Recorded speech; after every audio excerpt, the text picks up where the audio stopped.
Hi guys, welcome back to Sunil Sanjana vlogs. ನಾವಿವತ್ತು ಮಾಡ್ತಾ ಇರೋದು ಚಿಕನ್ ಫ್ರೈ, ಅದು ಕೂಡ ಡ್ರೈ, ಕಡಿಮೆ ಸಮಯದಲ್ಲಿ ಆಗೋವಂಥದ್ದು.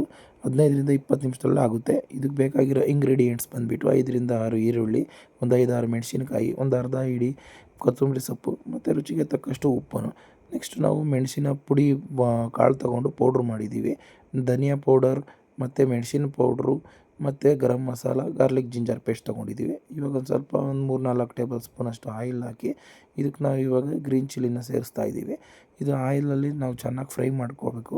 ಇದನ್ನು ಫ್ರೈ ಮಾಡ್ಕೊಂಡ ತಕ್ಷಣ ನೆಕ್ಸ್ಟ್ ನಾವಿದು ಕಟ್ ಮಾಡಿ ಇಟ್ಕೊಂಡಿರೋಂಥ ಈರುಳ್ಳಿ ಕೂಡ ಇವಾಗ ಸೇರಿಸ್ತಾ ಇದ್ದೀವಿ. ಈರುಳ್ಳಿ ಅಷ್ಟೇ ಇವಾಗ ಚೆನ್ನಾಗಿ ಆಯಿಲಲ್ಲಿ ಫ್ರೈ ಆಗಬೇಕು.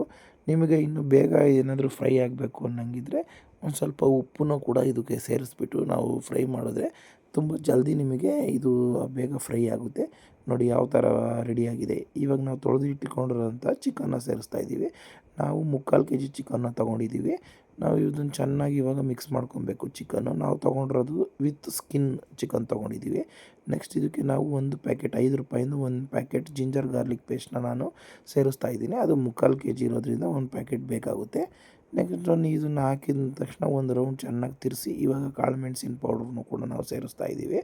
ಒಂದು ಕಾಳು ಮೆಣಸಿನ ಪೌಡ್ರು ಎಲ್ಲ ಹಾಕಿದ್ಮೇಲೆ ಮತ್ತೆ ಒಂದು ಕ್ಲೀನಾಗಿ ಒಂದು ಸಾತಿ ಎಲ್ಲದನ್ನು ಮಿಕ್ಸ್ ಮಾಡ್ಕೊಬೇಕು.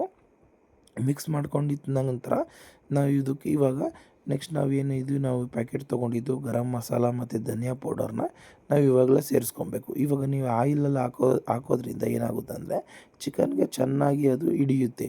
ಉಪ್ಪು ಖಾರ ಎಲ್ಲ ಇವಾಗಲೇ ಚೆನ್ನಾಗಿ ಹಿಡಿಯುತ್ತೆ. ನೀವು ಇವಾಗೆಲ್ಲ ಕ್ಲೀನಾಗಿ ಇದಕ್ಕೆ ಸೇರಿಸ್ಬಿಟ್ಟು ನಾವು ಇದನ್ನು ಕ್ಲೀನಾಗಿ ಮತ್ತೆ ಮಿಕ್ಸ್ ಮಾಡ್ಕೊಬೇಕು. ಇವಾಗ ನಾವು ಯಾವುದೇ ಕಾರಣಕ್ಕೂ ನಾವು ನೀರನ್ನ ಆ್ಯಡ್ ಮಾಡಿಲ್ಲ. ಏಕೆಂದರೆ ಇವಾಗ ಅದರಲ್ಲಿ ಆಯಿಲ್ ಕಂಟೆಂಟ್ ಎಲ್ಲ ಬಿಡುತ್ತೆ ಚಿಕನಲ್ಲಿರೋದು. ಇವಾಗ ನಾವು ಸ್ವಲ್ಪ ಖಾರದ ಪುಡಿ ರುಚಿಗೆ ನಿಮ್ಗೆ ಯಾವ ಥರ ಬೇಕೋ ಆ ಥರ ನಿಮಗೆ ಸ್ವಲ್ಪ ಖಾರ ಬೇಕು ಅಂದರೆ ಸ್ವಲ್ಪ ಜಾಸ್ತಿ ಯೂಸ್ ಮಾಡಿ. ನಾವು ಒಂದು 2 ಸ್ಪೂನಷ್ಟು ನಾವು ಖಾರದ ಪುಡಿನ ಅಷ್ಟೇ ನಾವು ಯೂಸ್ ಮಾಡಿರೋದು. ಇವಾಗೆಲ್ಲ ನೋಡಿ ಹಾಕಿದ್ಮೇಲೆ ಆಯಿಲೆಲ್ಲ ಕ್ಲೀನಾಗಿ ಫ್ರೈ ಆಗಬೇಕು. ನೀವು ಎಷ್ಟು ಚೆನ್ನಾಗಿ ಆಯಿಲಲ್ಲಿ ಪೌಡ್ರುಗಳ್ನೆಲ್ಲ ಹಾಕಿ ನೀವು ಫ್ರೈ ಮಾಡ್ತೀರೋ ಅಷ್ಟು ಚೆನ್ನಾಗಿ ನಿಮಗೆ ಚಿಕನ್ಗೆ ಹಿಡಿಯುತ್ತೆ. ಇವಾಗ ಸ್ವಲ್ಪ ಕೊತ್ತಂಬರಿ ಸೊಪ್ಪನ್ನು ಕೂಡ ಇವಾಗ ಆ್ಯಡ್ ಮಾಡಿ ಇವಾಗ ನಮಗೆ ಗ್ರೇವಿ ಏನಾದರೂ ಜಾಸ್ತಿ ಬೇಕು ಅಂದರೆ ನೀವು ಒಂದು ಲೋಟ ನೀರನ್ನು ಕೂಡ ನಾವು ಸೇರಿಸ್ಕೋಬೋದು. ನಾವು ಸ್ವಲ್ಪ ನೀರನ್ನ ಸೇರಿಸ್ಕೊತಾ ಇದ್ದೀವಿ 1 ಲೋಟದಷ್ಟು. ಏಕೆಂದರೆ ಮತ್ತು ಚಿಕನ್ ಕೂಡ ಇನ್ನೂ ಬೇಯಬೇಕು.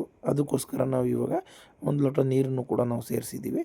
ಇದನ್ನು ಒಂದು ನೀರು ಸೇರಿಸಿ ಒಂದು 15ರಿಂದ 20 ನಿಮಿಷ ಲಿಡ್ನ ಕ್ಲೋಸ್ ಮಾಡಿ ನಾವು ಇವಾಗ ಬೇಯಿಸ್ಕೊಬೇಕು. ಮತ್ತು ಒಂದು ಸತಿ ಚೆಕ್ ಮಾಡಿಕೊಂಡು ನೀರು ನೋಡಿ ಯಾವ ಥರ ಕಡಿಮೆ ಆಗಿದೆ, ಕುದ್ದಿದೆ ಚೆನ್ನಾಗಿ. ಗ್ರೇವಿ ಕನ್ಸಿಸ್ಟೆನ್ಸಿ ನೋಡ್ಕೊಳ್ಳಿ. ಇವಾಗ ತಿಕ್ಕಾಗಿ ಬಂದಿದೆ. ಇನ್ನೊಂದು ಸ್ವಲ್ಪ ಸಮಯದಲ್ಲಿ ಚಿಕನ್ನು ಇವಾಗ ಬೇಯುತ್ತೆ. ಇನ್ನೊಂದು 2 ನಿಮಿಷ ನಾವು ಮತ್ತೆ ಬೇಯಿಸೋಣ. ಲಿಡ್ ಕ್ಲೋಸ್ ಮಾಡಿ ನೋಡಿ ಇವಾಗ ಓಪನ್ ಮಾಡ್ತೀವಿ. ನೋಡಿ ಯಾವ ಥರ ರೆಡಿಯಾಗಿದೆ ಚಿಕನ್ ಫ್ರೈಡ್ ರೈ. ನಮಗೆ ಯಾವ ಥರ ಬೇಕು ಆ ಥರ ನೀವು ನೀರನ್ನ ಹಾಕಿ ನೀವು ಕನ್ಸಿಸ್ಟೆನ್ಸಿನ ನೀವು ರೆಡಿ ಮಾಡಿ ಇಟ್ಕೊಬೋದು. ನೋಡಿ ರುಚಿಕರವಾದಂಥ ಚಿಕನ್ ಫ್ರೈಡ್ ರೈ ರೆಡಿಯಾಗಿದೆ. ನೋಡಿ ಇವಾಗ ಟೇಸ್ಟ್ ಮಾಡಿ ಹೇಳ್ತೀವಿ ನೋಡಿ.